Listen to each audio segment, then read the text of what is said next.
Hello viewers, welcome to Janashakti Network.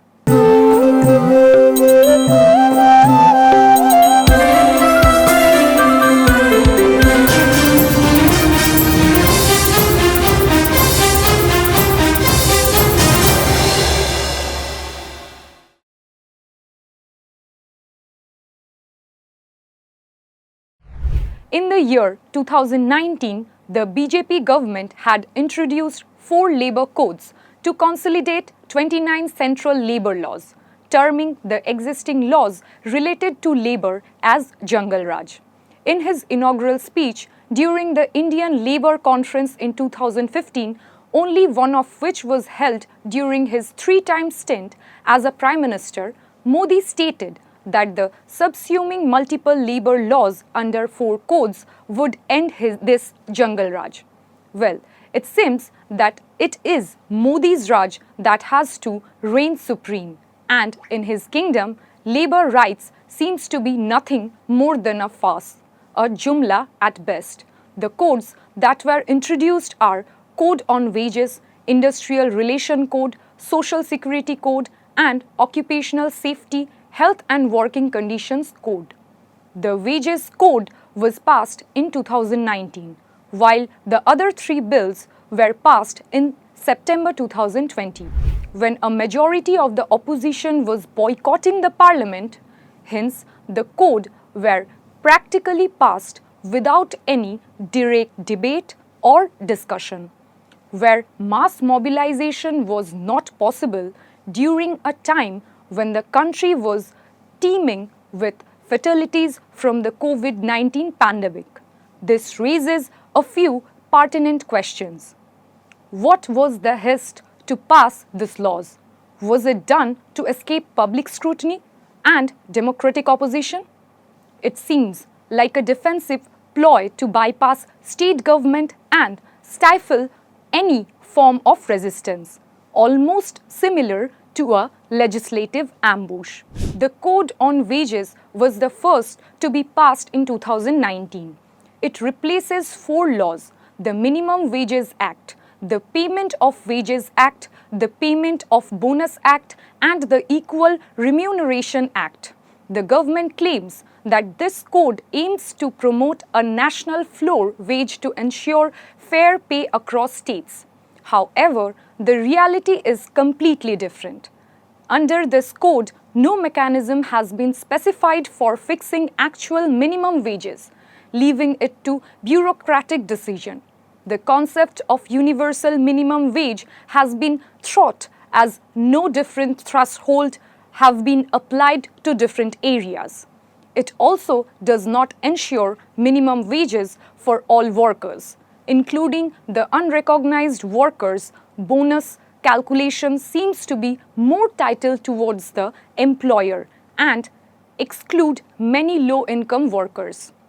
This also dilutes gender wage equality and sector-specific benefits. This code consolidates the Industrial Dispute Act, Trade Union Act, and Industrial Employment Act.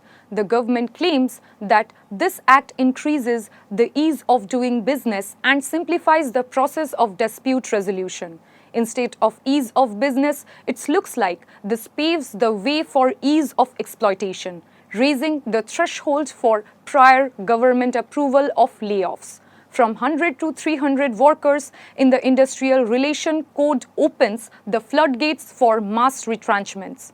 It also severely restricts the right to strike, requiring a 60-day notice even in sectors where sudden layoffs or wage cuts are rampant. Moreover, the new codes allow for fixed-term employment without any obligation of regularization or compensation, a move which converts permanent jobs into insecure short-term contracts, which allows the employees to hire and fire at will. The Industrial Relation Code undermines workers' fundamental right to organize and engage in collective action. It imposes stricter conditions for registering trade unions, while granting registrar's board and discretionary powers to cancel registration. The provisions make it increasingly difficult for workers to take collective action, and the code empowers authorities to label most strikes as illegal, effectively suppressing workers' ability to protest and negotiate. This code merges 9 laws relating to Provident Fund, employee state insurance, gratuity, and maternity benefits. The BJP government claims that this code extends benefits to gig and platform workers, thereby creating a universal social security framework. However, the language remains vague and the implementation mechanisms are unclear. There is no clear mandate on how aggregators like Ola, Uber, Zomato will contribute to social security funds. Moreover, for regular workers, the code allows for dilution of employers' contributions and places more burden on employees. Many fear that this will undermine the financial viability of schemes like EPF and ESI in the long run. This code looks like nothing more than a mere cosmetic reform. This code amalgamates 13 laws related to factory safety, health, working hours, and migrant labor. The government claims that this will improve the condition of workers. However, that is far from the truth. The Occupational Safety, Health and Working Conditions Codes consolidates safety laws, but also gives sweeping powers to state governments to exempt factories from compliance. It increases daily working hours limit to 12 hours, though with mandatory consent and overtime pay, which opens the door for exploitation in a country already known for lax enforcement of labor norms. In an age of survival, consent is a myth, and this could push workers to fall into the trap of working for 12 hours without burgeoning power to refuse. This only deepens the exploitation of daily wages and contractual workers. Along with this, the code reduces state accountability as it aims to replace safety inspectors with facilitators. India's informal workforce, over 90% of total employment, remains largely untouched by the codes in practical terms. Registration, coverage, and compliance mechanism remain weak or voluntary. Without a strong framework to protect this vast section, the codes do little to address the systematic vulnerabilities to plague India's workforce. Another major grievance is the lack of broad-based consultations. The labor unions were largely excluded from the drafting process. All major decisions involving labor laws should be the outcomes of tripartite consultations as per the conventions of the International Labour Organization. The procedure is to draft a proposal, call trade unions for discussion and consider their views. The new labor codes favor capital over labor in a bid to enhance India's global competitiveness. Unless robust safeguards and transparent mechanisms are introduced, the labor may further marginalize India's most vulnerable workers. As the nation awaits the full-scale implementation of the codes, currently delayed due to state-level hesitation and logistical concern, the debate continues.